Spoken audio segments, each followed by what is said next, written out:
হয়েছে। শওকত মোল্লা বলছেন যে যে বাংলার বাড়ি দেওয়া হচ্ছে সেখানে যারা আইএসএফ বা অন্য দল করে তাদের দেওয়া হবে না, যারা তৃণমূল করে তাদেরই দেওয়া হবে। এখনো শুধরানোর সময় আছে, শুধরে নিক। শওকত মোল্লা অশিক্ষিত, ও একটা মূর্খ, একটা গামার। এই রাজ্য সরকারের টাকা কাকে দিতে হবে কাকে দিতে হবে না এটা রাজ্য সরকার ঠিক করতে পারে না।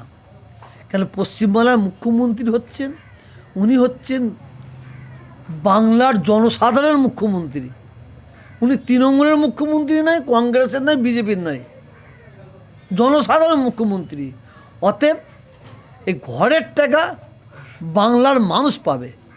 আর সরকার হুলিয়া জারি করছে যে ভোট দিলে তাদের ঘর দেবো। তাহলে বুঝতে পারছেন সরকার কী অত্যাচার করেছে, কি জুলুম করেছে।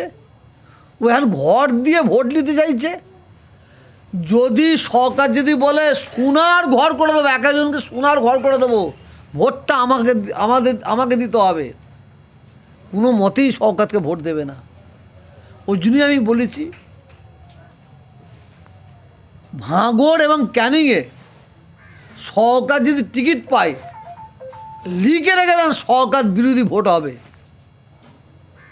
সরকার বিরোধী ভোট হবে না। আর সরকারটাকে একদম শেষ করে দিচ্ছে, ধ্বংস করে দিচ্ছে এই শওকতের মতন রাজনীতির লিডাররা। এরা তো 5 বছর ধরে অত্যাচার করেছে, 5 বছর ধরে জুলুম করেছে, কত মায়ের কোল খালি করেছে, কত বোনকে বিধবা করেছে, কত ঘরে আগুন জ্বালিয়েছে। আর আজকে ভোটের সময় এসেছে, এরা জানছে তো আমাদের ভোট দেবে না, আমাদের ভোট তো দেবে না, দিতে পারে না। আমরা যা কাজ করেছি, আমাদের দিকে তো গোলাপ ফুল ছুড়বে না। আমরা মানুষের সঙ্গে যা ব্যবহার করেছি, গোলাপ ফুলের জায়গায় আমাদের দিকে তো জুতো ছুড়বে। আমাদের পাওনা তো গোলাপ ফুলের নয়, আমাদের পাওনা তো জুতোর। ওই জন্য মুখ্যমন্ত্রী গরিবদের ঘরের জন্য ঘোষণা করেছে, সেইটা ও এই রাজনীতি তাস খেলতে চাইছে। এখানে হবে না।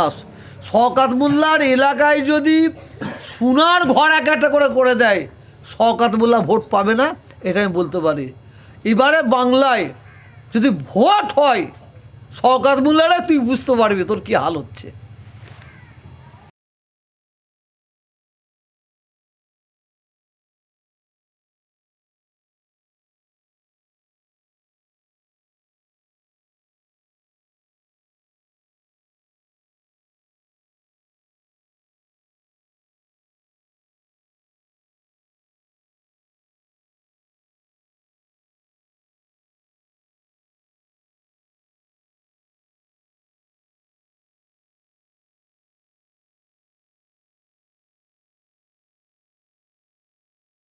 রয়েছে আরও খবর, আর এই খবরের আপডেট পেতে আপনারা সাবস্ক্রাইব করুন এই চ্যানেলটিকে।